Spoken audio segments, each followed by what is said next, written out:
परम प्रेममय जुगपुरुषोत्तम श्री श्री ठाकुर अनुकूल चंद्रेर आतुल चरणे जानाई आमार शतकोटी प्रणाम। जय गुरु सकल इष्ट प्राण दाता मायेरा। आगामीकाल पवित्र मकर संक्रांति। এই পবিত্র দিনে বিশেষ কিছু কর্ম, যে কর্মগুলো আমাদের প্রতি প্রত্যেককে কঠোরভাবে এড়িয়ে চলতে হবে, যে কর্মগুলি করার মধ্য দিয়ে সহজেই আমাদের জীবন ধ্বংসের মুখে পতিত হবে। তাই চলুন আমরা প্রত্যেকেই জেনে নিই কোন বিশেষ কর্মকে পবিত্র মকর সংক্রান্তির দিন আমরা কঠোরভাবে এড়িয়ে চলব। হিন্দু ধর্মের অন্যতম গুরুত্বপূর্ণ উৎসব হলো মকর সংক্রান্তি। মকর সংক্রান্তি থেকে দক্ষিণায়ন সমাপ্ত হয় এবং সূর্যের উত্তরায়ণ শুরু হয়। মকর সংক্রান্তিতে সূর্যের পুজো করার নিয়ম রয়েছে। পঞ্জিকা অনুযায়ী প্রতি বছর 14 বা 15 জানুয়ারি মকর সংক্রান্তি পালিত হয়। এবছর অর্থাৎ 2025 সালের মকর সংক্রান্তি তিথি পড়েছে আগামীকাল অর্থাৎ 14 জানুয়ারি 2025 মঙ্গলবার।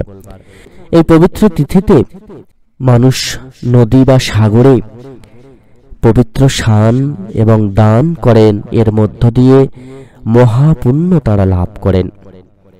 এর কিন্তু বিশেষ মাহাত্ম্য শাস্ত্রে উল্লেখ করা হয়েছে। মকর সংক্রান্তিতে কিছু বিশেষ কাজ করার বিধান রয়েছে, আবার এদিন কিছু কিছু কাজ এড়িয়ে যাওয়া উচিত। মকর সংক্রান্তিতে কি করবেন এবং কি করবেন না।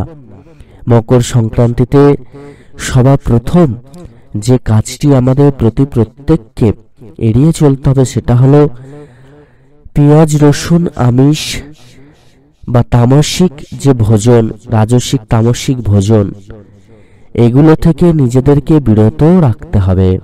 এই তিথিতে সাত্ত্বিক ভোজন গ্রহণ করা উচিত।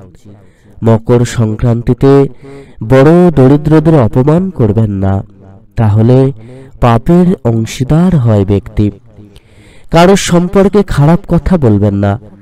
পাশাপাশি এই তিথিতে কোনো রকম নেশা কিন্তু করতে নেই, তা না হলে পরিবার থেকে সুখ সমৃদ্ধি চলে যায়। শাস্ত্রমতে মকর সংক্রান্তিতে চাল, ডাল, গুড়, আঙুর, শুকনো ফল, দুধ, পায়েস অবশ্যই বানাবেন। এই তিথিতে কোনো ধর্মীয় স্থানে গিয়ে দেবদেবীর আশীর্বাদ নেবেন। এর পাশাপাশি এই তিথিতে মিষ্টি লাউ খাওয়ার প্রথা কিন্তু প্রচলিত রয়েছে।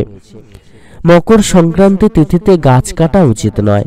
মনে করা হয় এমন করলে জীবনে বাধা উৎপন্ন হয়। এই তিথিতে তুলসী পাতা তুলতে নেই। মকর সংক্রান্তি তিথিতে স্নান ও পুজো না করে কিছু খাওয়া অশুভ। অর্থাৎ গঙ্গা স্নান করে পুজো করার পর আপনারা কিছু খেতে পারবেন, তার আগে কিন্তু ভুলেও কিছু খাবেন না।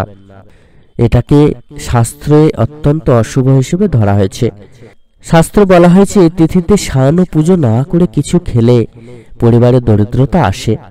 ব্রাহ্মণ ও অসহায় ব্যক্তি যাতে আপনার দরজা থেকে খালি হাতে না যায় সেদিকে কিন্তু লক্ষ্য রাখতে হবে। এছাড়া সংক্রান্তি তিথিতে সূর্যাস্তের পর খাবার খাবেন না। এমন পরিস্থিতিতে সূর্যদেবের আশীর্বাদ কিন্তু পাওয়া যায় না। তো এই বিশেষ কর্মগুলো কিন্তু আপনারা অতি অবশ্যই এড়িয়ে চলবেন। এছাড়া আরো বিশেষ কিছু কর্ম আছে, যেমন অতি অবশ্যই কিন্তু আপনারা জীব সেবা থেকে বিরত থাকবেন না। কোনো জীব এলে তাদেরকে সেবা দেওয়ার চেষ্টা করবেন। এমন কোনো কথা কাউকে বলবেন না যাতে আপনার কথায় সেই ব্যক্তি দুঃখ পান বা কষ্ট পান। এদিকেও কিন্তু খেয়াল রাখবেন। পরিবার পরিজন পিতা মাতা সবাইকে নিয়ে কিন্তু খুশিতে থাকার চেষ্টা করবেন।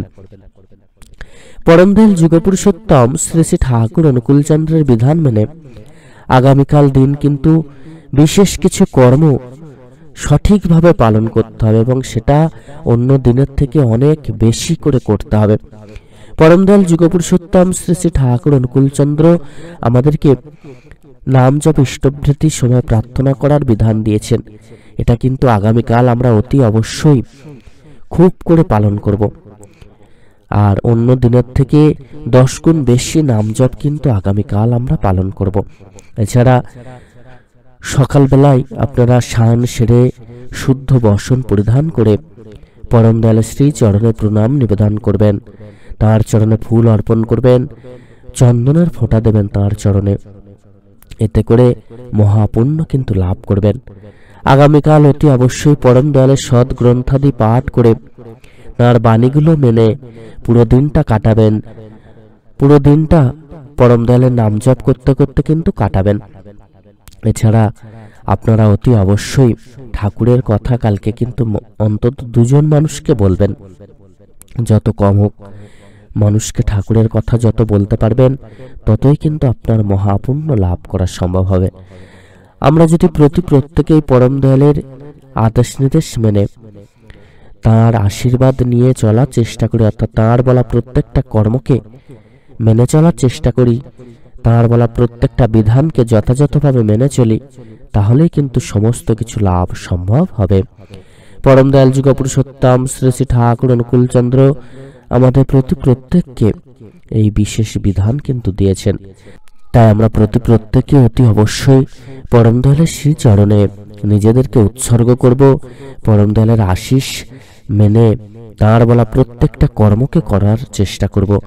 আর যে বিশেষ কর্মগুলিকে আগামী দিন এড়িয়ে চলার কথা বলা হয়েছে শাস্ত্রে, সেগুলি অতি অবশ্যই এড়িয়ে চলার চেষ্টা করবেন। সকলে খুব ভালো থাকবেন। পরম দয়াল আপনাদের প্রত্যেকের মঙ্গল করুন। জয় গুরু বন্দে পুরুষোত্তমম।